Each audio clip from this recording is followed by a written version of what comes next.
I think it happened organically, but you know what I'm also been doing, and I've been talking to lately science and design, evidence-based design.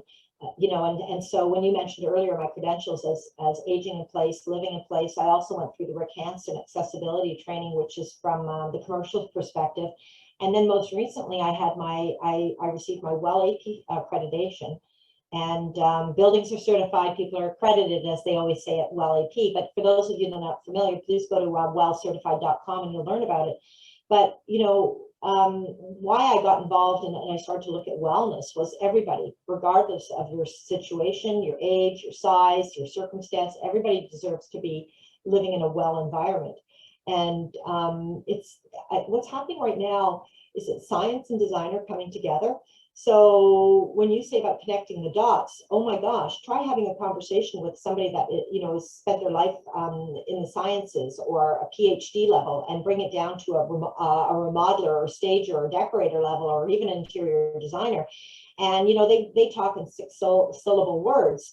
And so what I have been doing lately, and I'm really enjoying it, is taking that science information that we're finding out about neuroaesthetics and circadian and even fractals and olfactory and all these different things, talking to those PhDs and taking that information and not simplifying it too much, but simplifying it enough that it resonates with the residential design build trade.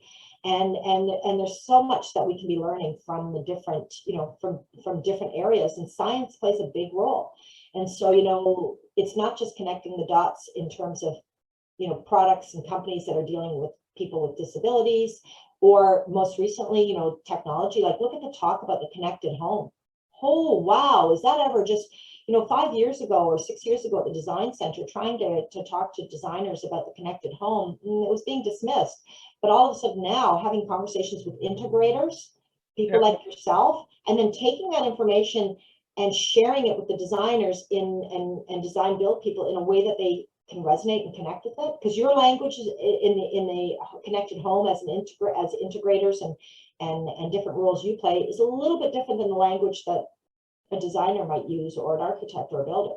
So it's kind of connecting the dots by maybe understanding the languages and then finding a common ground, if that helps.